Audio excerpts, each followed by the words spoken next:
Thank you. I appreciate the opportunity to talk to you all today. I'm from Georgia Tech, which is in Atlanta, Georgia, and I'm going to be talking to you today about research that I've been involved in the Center for Chemical Evolution.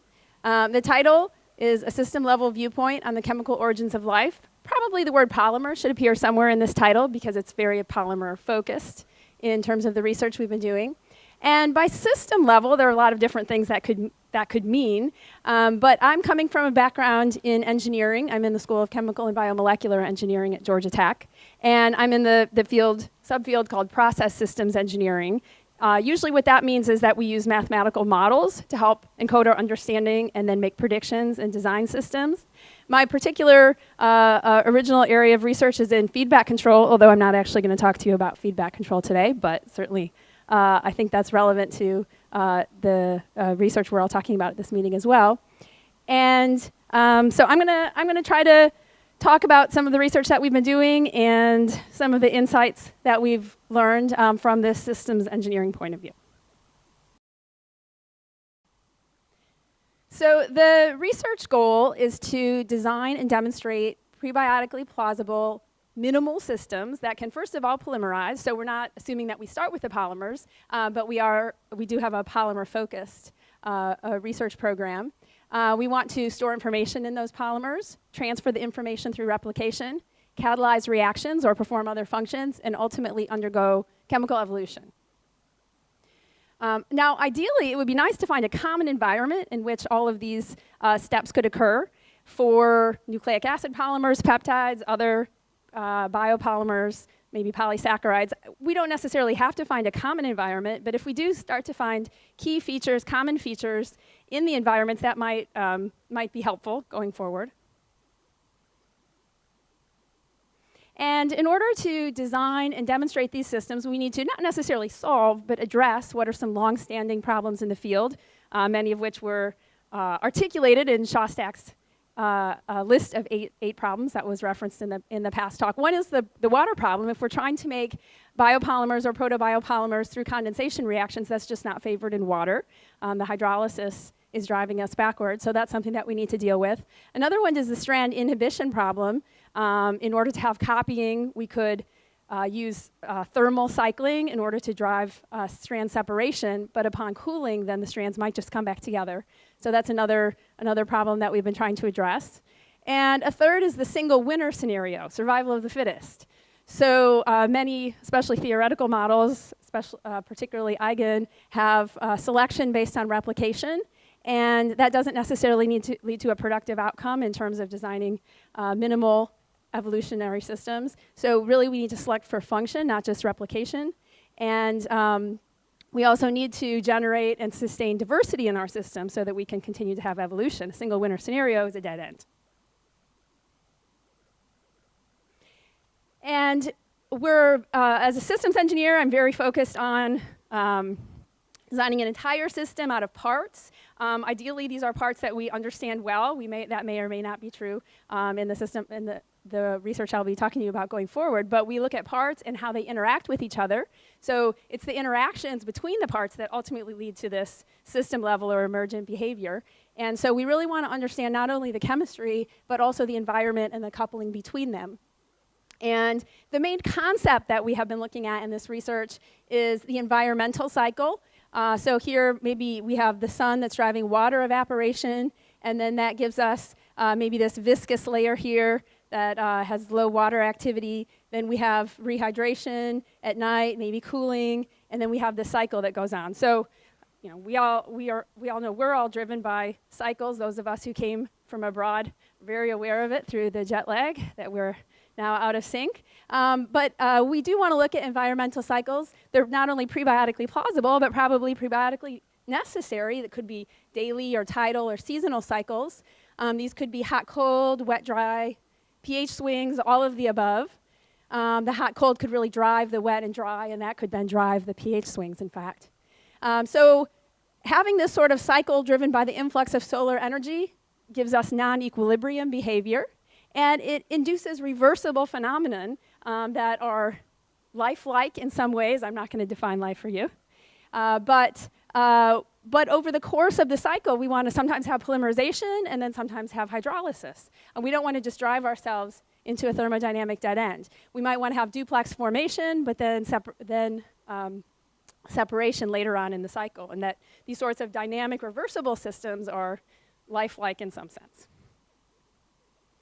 And then the other feature, in addition to the environmental cycles that we have really been focusing on, are non-aqueous solvents. So we are water-based. We're not trying to argue that the origins of life did not involve water, but that might not be the whole story in terms of the solvent either, the solvent being an environmental condition. So there were many organics present in the prebiotic inventory, and some of these non-aqueous solvents could have been created from non-volatile organics after water evaporation. And some of the desirable features of non-aqueous solvents in this context are that we can drive condensation polymerization forward if we remove the water. That solves the water problem for us. We can also, these solvents might be more viscous than water, and that can give us differential mobility between different species in these solvents.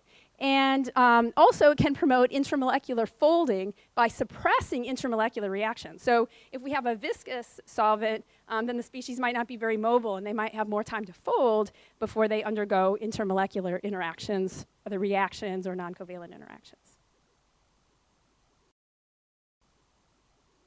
So in order to understand the system level behavior, one of the tools that we have available to us is mathematical modeling. And this allows us to evaluate interactions between the environment and the chemistry in order to predict overall system level performance.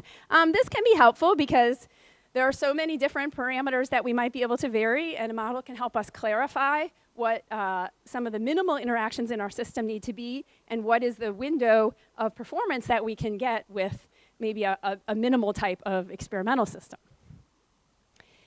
So this model also can help us, or a model can help to predict trade-offs between simultaneously occurring phenomena in our system, which is hard to do with a more reductionist approach.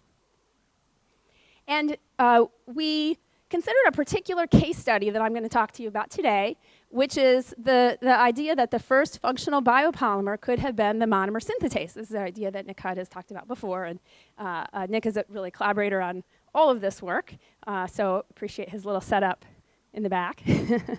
But the idea is that if we want to select for function, a simpler function than, say, a polymerase would be to make more monomer. So that's what we were looking at in this particular study, and looking for reactivities and diffusivities in our system that would allow us to have functional evolution. And we also looked at this, made this assumption of universal sequence replication, in which all of our different sequences had the same replication rate. So we weren't going to get selection based on that inherent replication rate, and so we were going to look for selection based on other properties of the system. So, and this particular study that I'm going to talk about was led by Sarah Walker, who was a postdoc in the center at the time, and did this work collaboratively with Nick and myself. So we defined this relatively minimal chemical system in which we had a day phase that was dehydrated and a night phase, which was hydrated.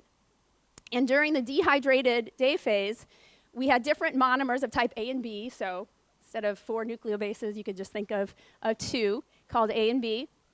And they could form through a spontaneous polymerization random sequences. So that's one of the parameters in our model, is a rate constant for spontaneous formation of new sequences. We also could have copying of those sequences, the replication rate. So those are 2 of the 5 parameters in our model.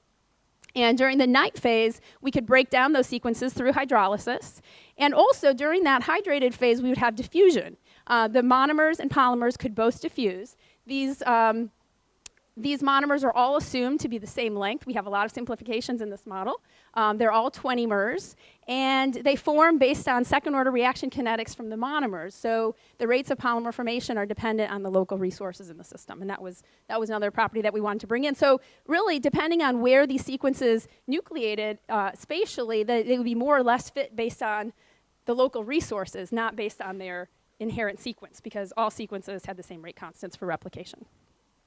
So this slide just shows an example of one particular set of 5 parameters that are shown there on the right. And what we saw was over time, on the top right, the total population in the system of polymers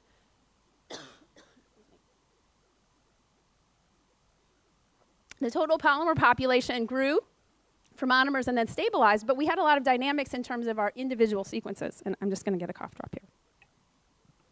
So you can go ahead and study this slide.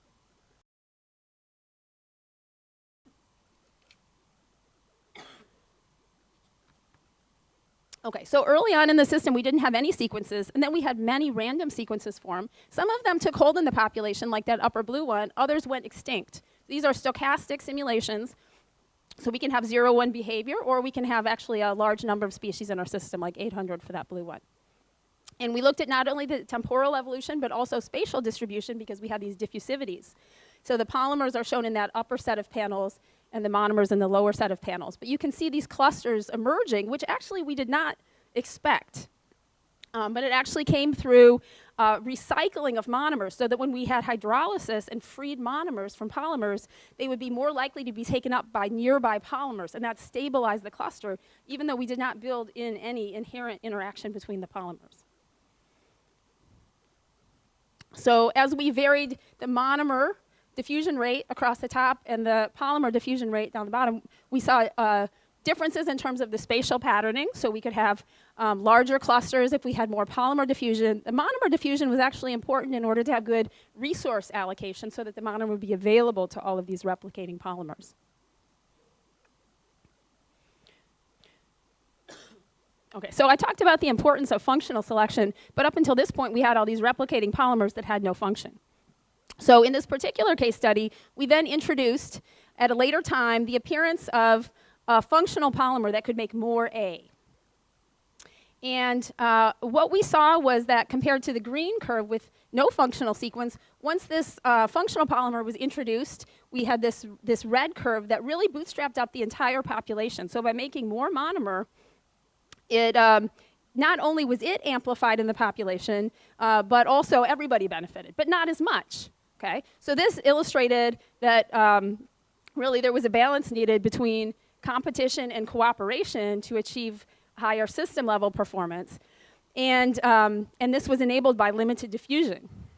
Furthermore, if at a later time and at a different location we introduced the B synthetase to a different sequence, now we could really bootstrap up the population with that blue curve up to a much higher level, because we could better utilize both our A and our B polymer. And so this is a way that we could build up something like a hypercycle in which we did not need to have both of these functions appearing at the same time. They could appear at different times in different locations, stepwise building up a cooperative chemical network.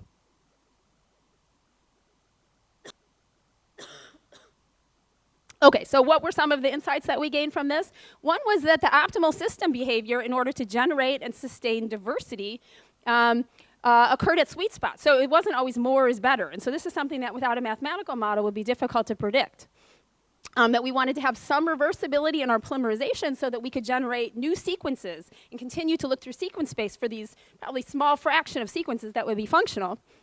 But if we have too much reversibility, then all heredity would be lost. Right? So we need a middle ground there. We also needed a middle ground in terms of diffusion of polymer and monomer in order to have some diffusion to efficiently utilize all of our resources. But by having limited diffusion, we were able to then generate different functional sequences and not have a single winner scenario, but to generate and sustain diversity and have the ability to continue to explore sequence space so that we could have this cooperative catalytic network evolve or develop over time.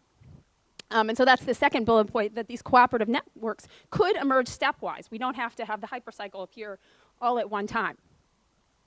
And the third insight that we gained was that this clustering emerged through our recycling dynamic, through breaking down and reusing these monomers. And that was just not something that we anticipated when we started running these simulations. And also that this limited diffusion on surfaces could provide an early sort of compartmentalization prior to lipid-based protocells. So in designing our experiments, we took forward some of these ideas, and that backbone reversibility and monomer recycling was going to be important to explore sequence space. that environmental cycling was helpful for driving condensation and hydrolysis, driving duplex separation and ultimately replication. That we wanted to build in limited diffusion to bias our mobility, and that we wanted to continue to look for selection based not only on replication but really on function. So next I want to talk to you about a candidate that we have for reversible linkages. And this is work that Sheng Yu talked about yesterday in his poster, and we'll talk about again tomorrow if you want more details. So I'll give some of the highlights. The hypothesis was that polyesters could be a prebiotic precursor to peptides. So instead of looking at amino acids, look at alpha hydroxy acids, which are also present in Miller-Urey type experiments. And there are a number of indications that polyesters and alpha hydroxy acids could play this role. One is that the ribosome, ribosome catalyzes alpha hydroxy acid coupling. That the polyesters could also have similar side chain interactions, although they would not have the backbone hydrogen bonds of peptides. And that the ester bond simply polymerizes more readily than the amide bond. And so this could really help us in generating significant yield and length in terms of our polymers through non-enzymatic reactions. And so this idea was put forward by Leslie Orgel and has been out there for a while, but people thought, well, maybe polyesters are just not stable enough. But actually our simulations indicate actually maybe we don't want them to be too stable if we want to evolve. So this slide shows kind of a comparison between amino and hydroxy acids.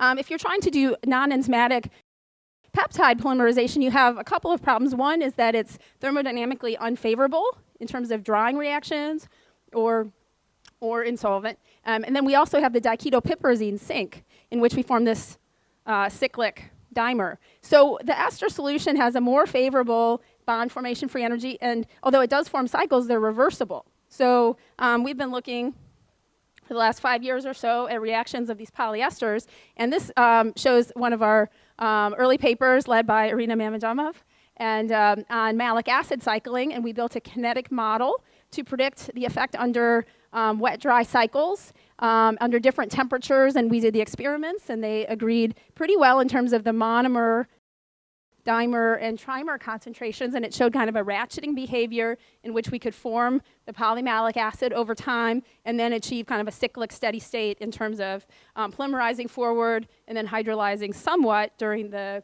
wet period. So the idea here was that the polyesters could be a protopeptide, but then along the way, our team member, Ram Krishnamurthy, said, well, what about ester-amide exchange? So we all said, what? And then Irina did some of the initial experiments to try this out. We published a paper last year in Angewandte Chemie on this topic, in which by first making polyesters and then adding amino acids into the system, they exchange. And if we dry and cycle glycine only, we really make nothing. With lactic acid, we do make polymers, but when we mix them together, we form all of these different copolymers. Moreover, over time, because the amide bond is more stable, we move further and farther toward peptides. And then Sheng's poster is talking about a system-level model in which we consider the wet-dry cycling of this mixture of hydroxy and amino acids. And we look at the different species that are formed. They're all 9 different species quantitated here over time at 4 different temperatures. And he built a kinetic model to based on 5 parameters, a forward polymerization rate for the polyesters, a hydrolysis rate, an ester-amide exchange, mass transfer coefficient. We also have hydrolysis.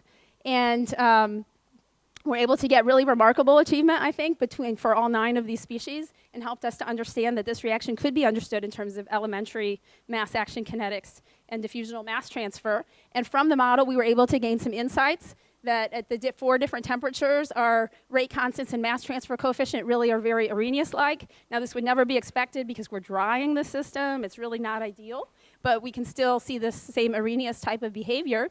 And we were also able to look at the reaction pathway and to show that compared to just drying and cycling the amino acids, we were really able to lower the barrier towards making the peptide bond by having this 2-step reaction using the hydroxy acids, and also that it was really, based on the analysis of the model, that it's lowering of the entropic barrier and not the enthalpic barrier may be similar to something that the ribosome would also be doing. So some of the insights that we gained from this particular study is that hydroxy acids could potentially play the role of amino acids in a protopeptide. That was the original idea. Then we had this kind of turn in the road where now it turns out the hydroxy acids might be the catalyst for the amino acid polymerization through ester-amide exchange. Over time, we go from having these copolymers between hydroxy and amino acid to peptides, but it also may be that these copolymers, also called depsipeptides, could actually be important evolutionary intermediates because they have greater reversibility through the ester bond than do the amino acids and peptides. And moreover, we had kind of a new view on the water problem, which is that perhaps it's not a problem at all. So our simulation study had indicated that we really needed this recycling and reversibility in order to evolve, to generate and sustain diversity. And so perhaps that is why life uses condensation polymers, is that because it needs to have these bonds that are reversible, that could be broken by water, in order to search sequence space and evolve. And now I'd like to move on to kind of the third of the three topics that I wanted to discuss today, which is some recent work of ours on the strand inhibition problem. And so now this is more of a nucleic acid viewpoint as opposed to the previous study that's more focusing on peptides. The strand inhibition problem is about replication, really generally of a duplex sort of structure. And let's say you want to make a copy of that red-blue, say maybe DNA or RNA sequence. You can heat non-enzymatically, of course, no enzymes. So you can heat the system and separate the strands, but when you cool the system, instead of making a copy, instead of coating and doubling the number of strands in the system, when you cool down, you really just go back because the duplex reforms. That's the thermodynamic product.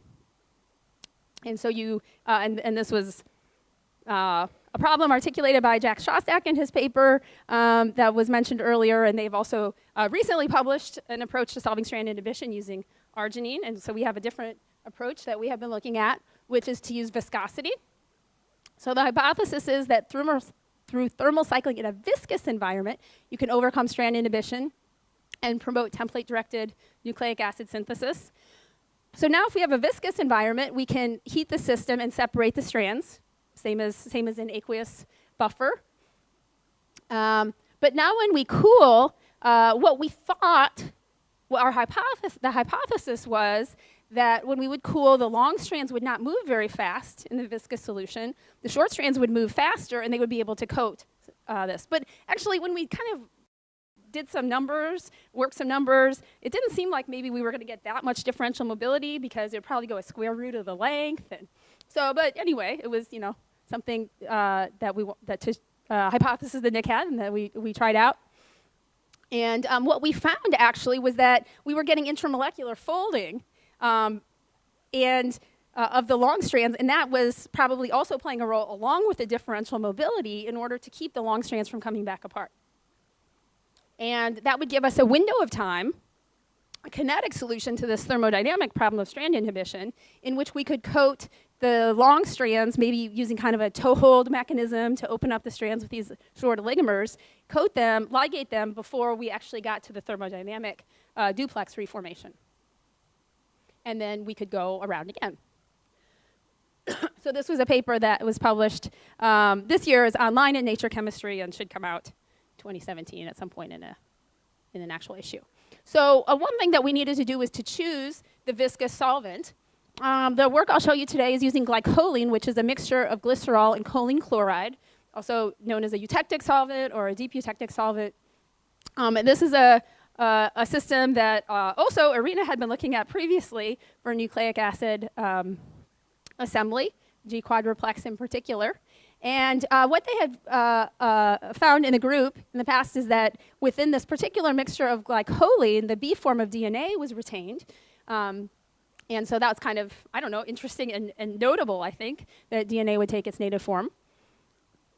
And these solvents are also miscible with water, and so we could have a cycle with these non-aqueous solvents with water some periods of time and then dehydrated other periods of time. The melting temperature of DNA is also, it's suppressed, it's lowered in these solvents, and that turned out to be just helpful from a practical point of view in the experiment, that we could separate our very long strands under reasonable temperatures. And so I'm just going to show you a few of the results. This slide shows how we were able to just look at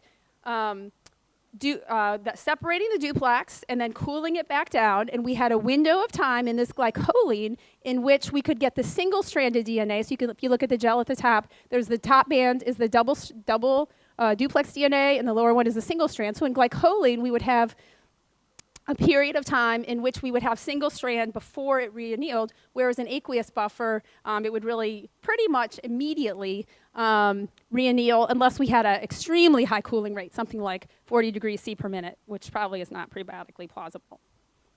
And then we were able to show that we could ligate assembled nucleotides on those long pieces during that window of time.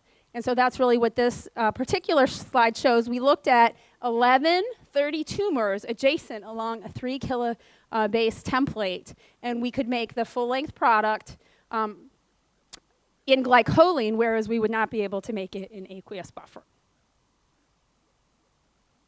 And so again, I wanted to kind of describe the progression of ideas that got us to this point. There's actually this earlier idea, notice again, image on off, 2010, on using non-aqueous solvents to drive condensation polymerization. And so there's kind of a history of that within the center research and the HUD lab. The original idea for this project was to add viscogens to aqueous buffer, polysaccharides, to slow the reannealing of the duplex, to get that differential mobility. That turned out, from a practical point of view, to be sort of difficult. We had these sugars, and we were trying to separate our duplex, and we were caramelizing the sugars, and so we decided to try to use the small molecule non-aqueous viscous solvents instead as a viscogen. We really didn't need the fact that they were non-aqueous so much, but we wanted the viscous part. Then we were able to observe the desired behavior, but it wasn't really for the reason that we thought. It wasn't necessarily so much viscosity, maybe partly, but the intramolecular folding that happened while we had this window of time of strand separation, more than the preferential diffusion. But ultimately, this gave us a new insight, which is that viscous environments could help us select for long strands and folded structures for function, for catalytically functional nucleic acid polymers. Under maybe more typical aqueous buffer conditions, the unfolded structures are actually easier to replicate, and so you're selecting for lack of function instead of for function. So we think this can actually be a pretty important idea going forward. So I'll just make a few closing remarks while the light is still yellow-orange. One is that through this ester-amide exchange mechanism, the peptide world may actually be more accessible than has previously been thought, challenging the single dominance of the RNA world hypothesis. Perhaps there were multiple things going on at once that are all important, as well as their interactions. Another insight is that in an aqueous environment, condensation polymers may have been selected in life because they could evolve. We also think that viscous environments can drive selection for folding and function, and that furthermore, that this research serendipity, that we're having these surprises that are helpful, may or may not suggest that some of these environments and chemistries together as a system could mimic some key features of the prebiotic world. So with that, I'd just like to acknowledge all of the members of the Center for Chemical Evolution and our funding from NSF and NASA.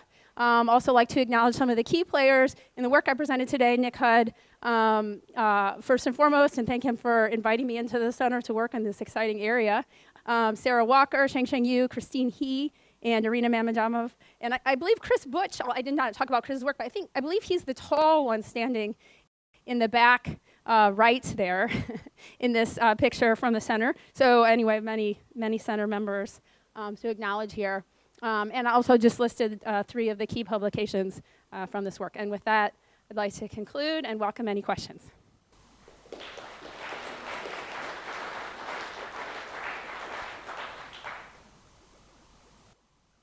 Okay, yeah, so we have some time for questions and discussion. There seems to be quite a few. Hi. I was very interested by your work at the beginning with the polymers, and wondered, are you aware of Dave Deemer's work on polymerization, like around thermal vents? Because that also gets rid of your problem of actually dropping 40 degrees in a minute. So you're talking about the strand inhibition problem with the 40 degrees C per Yeah, and then minute? I have a follow-up question. So So you don't need we're to not wait a actually day or two. polymerizing here. Well, or even polymerizing, or even renaturing. And sort of along those lines, it seems to me that your results are going to depend a lot on the concentration of your solutes. And so presumably you would not have very much of your double strand. You have much more short oligos or single nucleotides. And therefore I question whether that actually is a terrific way to get variability, and you don't actually have a strand inhibition problem. So because there's so much more monomer than polymer, that would help with strand inhibition. So that would be a helpful direction. I agree with that. When many of our initial experiments, this case here, we have 4-to-1 monomer to polymer, or ligamer to polymer. Although early on we did experiments more with 20-to-1, something like that. DNA is remarkably good at associating. Well, you know, I guess one thing that I would say is that we're trying to design and demonstrate minimal chemical systems that can evolve. And so we're not saying that this environment is right and this environment is wrong, but we're focusing on this particular environment of drying and rewetting. But, you know, we look forward to seeing evolving systems from other environments as well. This is the particular environment that we're considering. Okay, great. Thank you. Very exciting work. And as a planetary scientist, I've been always wondering what the environment was during the time of origin of life. And your work is quite interesting in that sense. But exactly how viscous that environment you require? Can you give us an example? And Sure, how hot or cold, and how frequent will your environment change? Some examples, maybe? Perhaps, Well, the please? glycolene is about 100 centipoise viscosity, which is about similar to motor oil. So not as viscous as honey, but significantly more viscous than water. Now, we've also demonstrated this approach with, this is work for DNA, but we've also done it in RNA, and we've also demonstrated the phenomenon in glycerol and in raylene, urea choline chloride solvent. So we also have diluted the glycolene with water, and so we can also see the effective viscosity just simply through dilution. So you know, this seems to be a general physical principle and phenomenon that's not specific only to glycolene and this particular viscosity, but you do, you know, need to have enough slowing of movement so that you can get this intramolecular folding. But it seems to have a pretty broad window, but these are for motor oil. The temperature here, so we needed to separate the two strands. And so in order to do that, we needed to get above the melting temperature. So in glycolene, that's about 50 degrees. So we needed to separate the strands. And then we cooled down to ambient temperature, room temperature, at a variety of different rates. So I went through this fairly quickly, but you can see here we tried a number of different rates from 4 degrees C per minute up to 40 degrees C per minute, and then compared the aqueous buffer to the glycolene. So really this is a proof of principle. So exactly what these numbers would be would depend on your viscosity, would depend on the particular nucleic acid polymer that you're looking at. So we're looking at glycolene, which is glycerol and choline chloride. So glycerol would be considered prebiotically plausible. The choline chloride is the choline is questionable. You know, maybe you could argue, and it's been mentioned in prebiotic literature, but we're really using this as a proof of principle more than that this particular solvent would have been the one.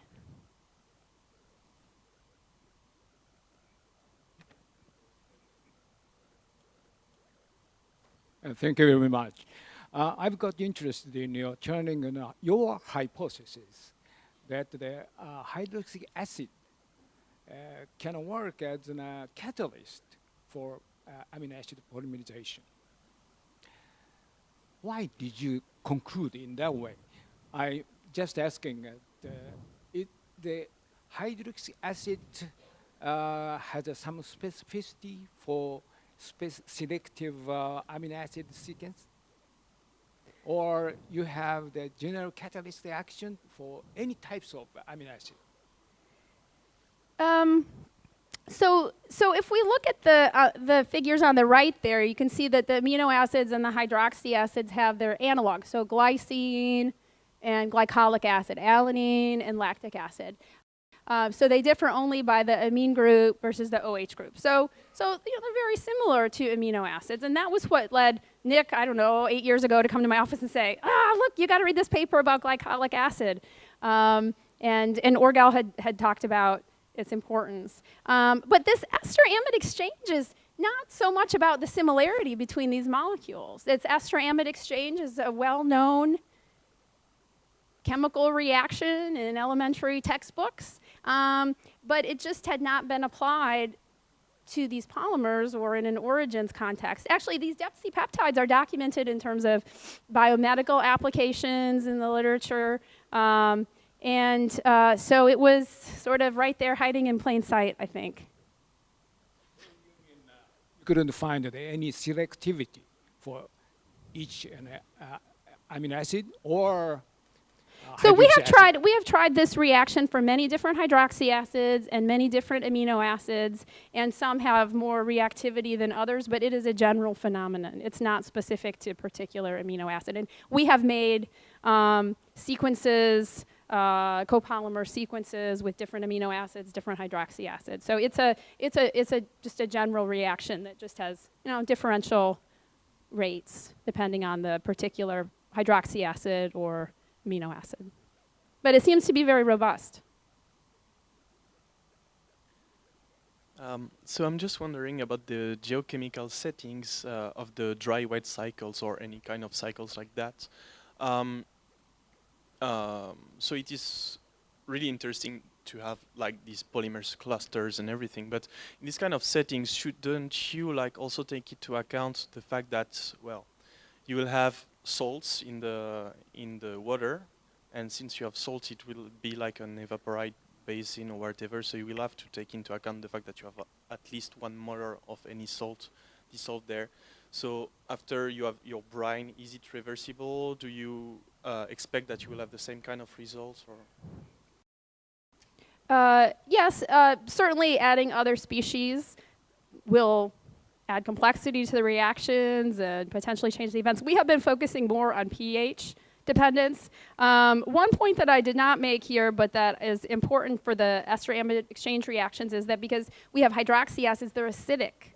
So that drives forward an acid-catalyzed polymerization of the polyesters. And then when we dry, it might start out not as acidic, then we dry down, then it becomes acidic. So there's a lot going on that we've been looking at in terms of the pH dynamics of the system. Not that we're imposing, but that just sort of naturally emerged from the lactic acid presence of the hydroxy acid. So we also have talk about the presence of salt and the addition of salt, and that's something that of course, will have impact on the system, but I don't think it's a showstopper in any way. We've talked about it actually in some of the other projects and kind of the microenvironments direction that I did not talk about today, but certainly salt would be present and would play a role. When you refer to the monomer synthase, are you assuming that these synthases are actually like short polymers of either peptide or lactic acid polymers, where it can actually drive the chemical reaction throughout the metabolic? Yeah. So the idea in those simulations is that we have a fixed amount of mass in the system. The simulation is closed to mass, and that it's a scarce resource, and the different polymers are competing for it. And so that if a polymer could make more, then especially that's co-localized, then it would have a great advantage in terms of replication. But yeah, the assumption is that there would be a similar small molecule present in the environment that's similar to the monomer, and this would, perhaps, truncate off some piece or perform some sort of chemical modification that would turn it into, say, the amino acid.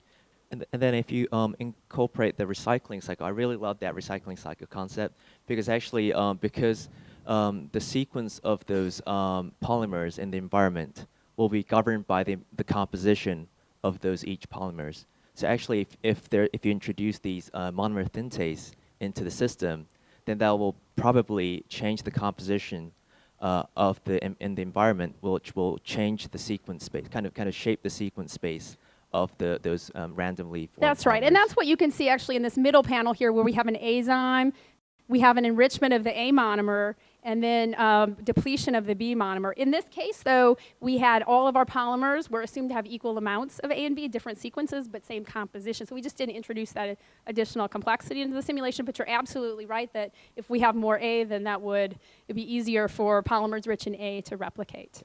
Thank And that you. would be an additional effect to include that we did not include here. I was trying to speak loudly. Oh, I can use this one. Okay.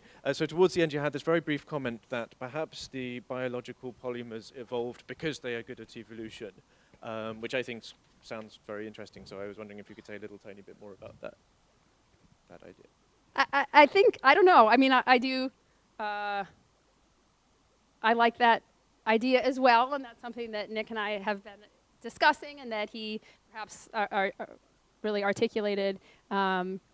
But I think we think was kind of present in this earlier modeling study that yeah, I guess I would like to hear people who disagree and for what reason, because I think it makes a lot of sense, but that we just don't want a system that is too stable. That's something that we saw very clearly in that simulation study, was that if you have a limited monomer resource and you want to explore so many sequences, you have this combinatorial explosion of sequences, you just can't lock up all of your resources in sequences that are probably not functional. And so this turnover is so important. So that's what that recycling idea is about, is that you need to have that recycling. And so these polyesters that Orgel had talked about them as being a potential protopeptide, but they were maybe just dismissed because they're just not stable enough, and but actually you just can't be too stable or you're just not going to get evolution.